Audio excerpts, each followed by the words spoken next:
નમસ્કાર મારા વાલા દર્શક મિત્રો, દેશ વિદેશમાં રહેતા મારા દરેક દર્શક મિત્રોને હર હર મહાદેવ અને જય સ્વામિનારાયણ. મિત્રો, આજના વિડીયોમાં આપણે વાત કરવાના છીએ કે 50 વર્ષની ઉંમર પછી આપણે કયા કયા 4 ખોરાક ઓછા કરી દેવા જોઈએ. તો મિત્રો, એક પણ મિનિટની વાર કર્યા વગર આપણે આ રસપ્રદ વિડીયોની શરૂઆત કરીએ અને 50 વર્ષની ઉંમર પછી આપણે કયા કયા 4 ખોરાકને તમારે ન ખાવા જોઈએ અથવા તેને ઓછા ખાવા જોઈએ તેના વિશે વિસ્તૃતમાં વાત કરીએ. મિત્રો, 50 વર્ષ પછી આપણી ખાવાની જરૂરિયાત ચેન્જ થઈ જવી જોઈએ, કારણ કે આપણી મેટાબોલિઝમ એક્ટિવિટી ધીમી પડી જાય છે અને વજન વધવાના ચાન્સીસ વધી જાય છે. અને આ વખતે આપણને વધારે વિટામિન્સ અને મિનરલ્સની જરૂરત હોય છે. મિત્રો, 50 વર્ષ પછી આપણી કિડનીની કાર્યક્ષમતા થોડી ઘટી જાય છે અને આપણા બોન એટલે કે હાડકાં પણ કમજોર થવા લાગે છે અને જોઈન્ટ પેઇન પણ વધવાના ચાલુ થઈ જાય છે. તો ઘણી બધી ખાવાની ચીજો એવી છે કે જેને આપણે 50 વર્ષ પછી એવોઇડ કરવી જોઈએ અથવા તો ન લેવી જોઈએ. મિત્રો, જે પહેલા નંબરની જે વસ્તુ છે એ છે મિત્રો સુગરી ફૂડ, એટલે કે સુગર જેમાં વધારો હોય એવા ફૂડ, જેવા કે ચોકલેટ, કેન્ડી, કેક, પેસ્ટ્રી, લાડુ, પેડા, સ્વીટ્સ એટલે કે મીઠાઈઓ જેવા સુગરી ફૂડ એટલે કે જેની અંદર ખાંડનું પ્રમાણ વધારે હોય છે તેવા ફૂડને આપણે એવોઇડ કરવા જોઈએ. નહીંતર આના લીધે ડાયાબિટીસ થવાનું જોખમ વધી જાય છે. બ્લડમાં સુગર વધી જવાથી ઇન્સ્યુલિન રેઝિસ્ટન્સ થઈ જાય છે. મિત્રો, વધારે સુગર લેવાથી ઇન્ફ્લામેશન પણ વધી જાય છે, જેના લીધે સાંધાના દુખાવો પણ વધવાની શક્યતા વધી જાય છે અને હાર્ટની બીમારી થવાનું પણ જોખમ વધી જાય છે.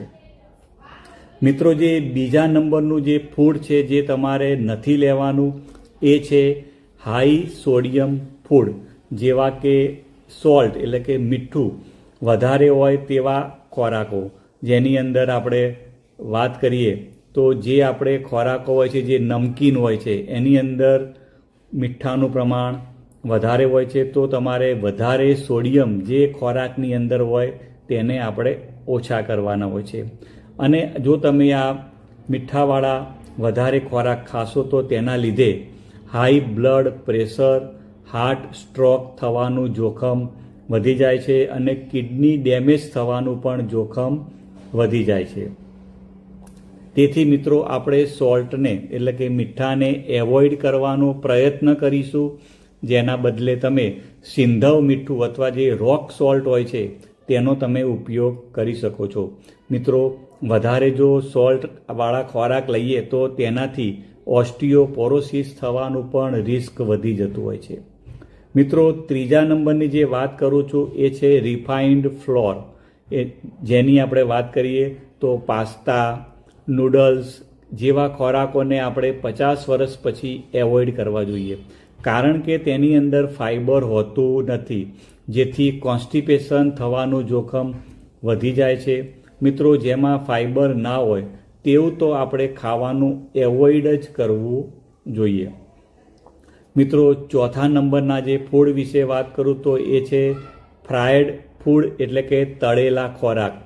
જેટલા પણ તળેલા ખોરાક હોય જેવા કે સમોસા છે, ભજીયા છે, ફ્રેન્ચ ફ્રાઈઝ છે, તેમને તમારે એવોઇડ કરવા જોઈએ. મિત્રો, વાત કરીએ તો એકના એક તેલને જો વારંવાર ગરમ કરવામાં આવે તો તેમાં ટ્રાન્સ ફેટનું પ્રમાણ વધી જાય છે, જેનાથી હાર્ટ એટેકના ચાન્સ વધી જાય છે. તેમાં હાઈ કેલરી હોય છે, જેનાથી વજન પણ વધી જવાની શક્યતા રહેલી છે અને આપણા હાર્ટને તો ખૂબ જ નુકસાન કરે છે. મિત્રો, તમારે આ 4 ચીજો યાદ રાખવાની છે કે જે 50 વર્ષ પછી આ 4 વસ્તુ તમારે ખાવાની ઓછી કરી દો અથવા બંધ કરી દો. પહેલા નંબરની વાત હતી સુગરી ફૂડ, બીજા નંબરની હતી હાઈ સોડિયમ ફૂડ, ત્રીજા નંબરમાં રિફાઇન્ડ ફ્લોર અને ચોથા નંબરમાં છે ફ્રાઈડ ફૂડ એટલે કે તળેલા ખોરાકો. મિત્રો, આ વસ્તુને તમારે બંધ કરવાની છે અને તમારે હેલ્ધી રહેવાનું છે. મિત્રો વાત કરીએ તો 50 વર્ષ પછી એન્જોયમેન્ટનો ટાઈમ આવે છે, કારણ કે તમે આખી લાઈફ કામ કર્યું હોય છે અને જો 50 વર્ષ પછી તમારી જો હેલ્થ સારી નહીં હોય તો તમે એન્જોયમેન્ટ કરી શકશો નહીં, જેથી તમને ખૂબ જ પાછલી જિંદગીમાં ખૂબ જ નુકસાન થઈ જાય છે.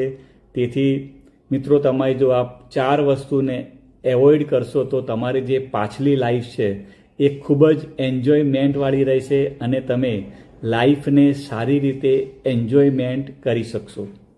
મિત્રો, તમને મારો વિડીયો સારો લાગ્યો હોય તો લાઈક કરવાનું ભૂલતા નહીં. આવજો મિત્રો, બાય બાય, આવજો.